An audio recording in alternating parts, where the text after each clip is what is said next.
Bienvenidos a una edición especial de Entrepreneurs en Fuego o Empresarios en Fuego. Estamos en nuestro episodio número 3 y estamos documentando el camino de empresarios como mi mejor amigo. Empezando. ¿Cómo está mi Francisco? hermano? Alex Mucho Gonzalez. gusto. ¿Cómo estás, viejo?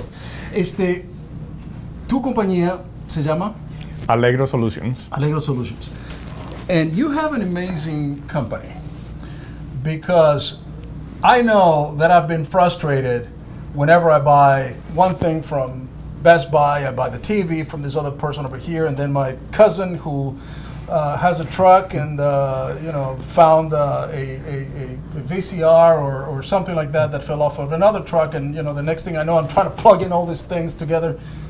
But your company, what it does is makes all these components that I get from all of these other places talk to each other and play together. So that's the whole point. Like right now with technology, we keep growing. The offer keeps growing. There's multiple companies that are doing different things. The idea is to bring it all into one and having an experience, not a frustrating experience, but a good experience when you get home. Not that you get home and you're watching TV and you want to throw 1, 2, 3 remotes over through the window, but you have one remote, you can control it with your phone, you can do whatever you want, and you get to a home that, for example, lights up as your car pulls into the garage. So you walk into a lit up home, it's never dark. So for safety reasons and everything, it makes a lot of sense. Why is it that, as sophisticated as this, as technology is now, and with all these different brands and everything else, you would have thought that by now there would have been some kind of universal remote. And I'm sure that there are. I mean, let me back up a little bit. Some universal code that all of these things are speaking to each other, so that we don't have to have 4 or 5 different remotes for 4 or 5 different things, right? That's where we come in. That's where you come in. That's where I come in. Okay. So the main system that I work with is called Control 4. It's one of the pioneers on home automation, and you can control your whole house seamlessly through one app on your phone. You can control your lights, your temperature, and everything. It doesn't need to be our product. You can go to Home Depot and buy a Nest thermostat, for example, install it, and with the brain that this app does, it's that it brings it all into one app. So instead of you having to have 10, 15 apps on the phone, you have one. So this app is going to control everything in the house, including the appliances, including all this. Not the appliances, Not the but all appliances, your okay. electronics. All the electronics. Light, security, surveillance, alarm. You know what scares me though? Here's what happens, Alex, is that as technology progresses, right, it gets more sophisticated.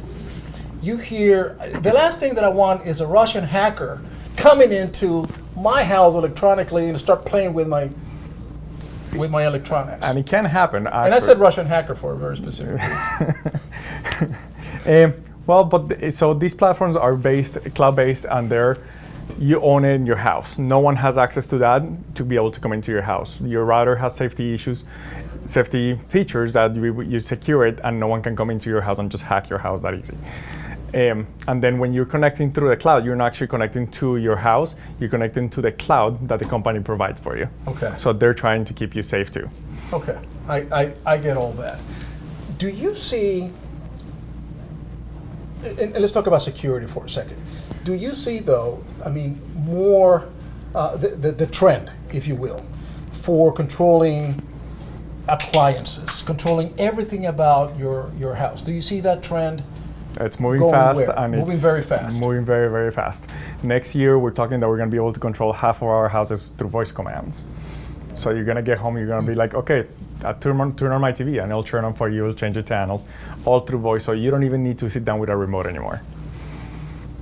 Is that scary? So or is that actually, fascinating? I'm passionate about it. I would say the hardest part of my business is to keep up with the technology. Every single day we have something new coming up, and every single day it becomes more and more exciting.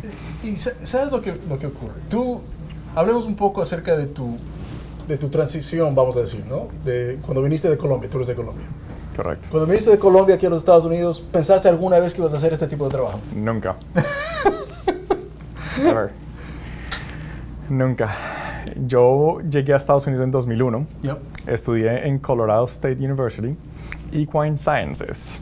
equine sciences. So you go to Colorado State University, you study equine sciences, and you go from equine sciences to Yep, home automation. controlling home automation. So a little bit more background. I used to work. That's a huge. I mean, I used to work for a radio station throughout high school and everything. I went to college, did equine sciences. From there, I managed the equine reproduction laboratory for Colorado State University for 4 years. yeah. I became a specialist in equine reproduction. I had the greatest opportunity to work with the best scientists in the world. Actually, the scientist that cloned the first mule in the world was my mentor. Wow. So I worked on that for a while. Then I worked in Argentina. We cloned polo horses in Argentina. Moved back to the US. It was 6 months there, 6 months here. And then Cloning in Argentina. yeah. Cloning in Argentina. It just brings me back, so the Lippenzinger and in Germany. Anyway, that's a subject for another story. All right. Anyway, so you're cloning horses in Argentina. In Argentina, so it's always been with the technology because we had to use very specialized equipment and everything to be able to get the clones. Yes. And then I moved here in Arizona about 5 years ago. I was managing equine facilities, probably one of the biggest ones in the state. And then slowly, the horses kind of slowed down and everything with the financial crisis and everything. And slowly I started working on these systems and I just found another passion.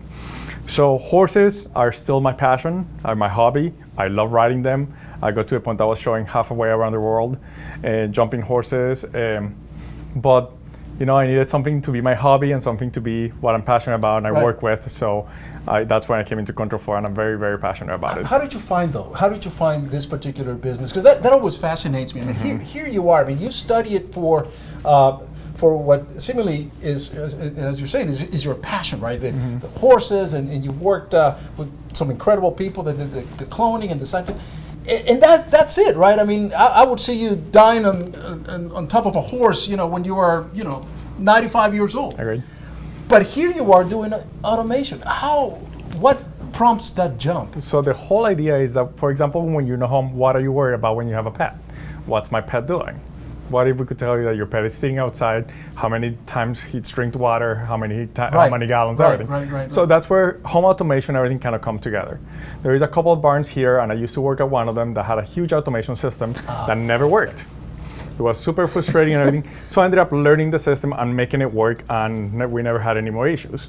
So I was like, well, what if I can apply this to a lifestyle and bring both together? And automation systems, as I said, is to automate everything and make your life less complicated in some ways. Gotcha. So that's kind of where I came into, and I just found a true passion with it, and I stuck with it, and here we are. Here you are. As an entrepreneur, Alex, what is your biggest challenge?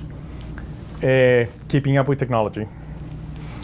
Is it's going to sound like a dumb question, but I know it's changing rapidly, right? I mean, and technology moves so fast that it's hard for us to buy every 3 months or every 6 months the new iPhone, etc. So we continue to improve and catch up and everything else.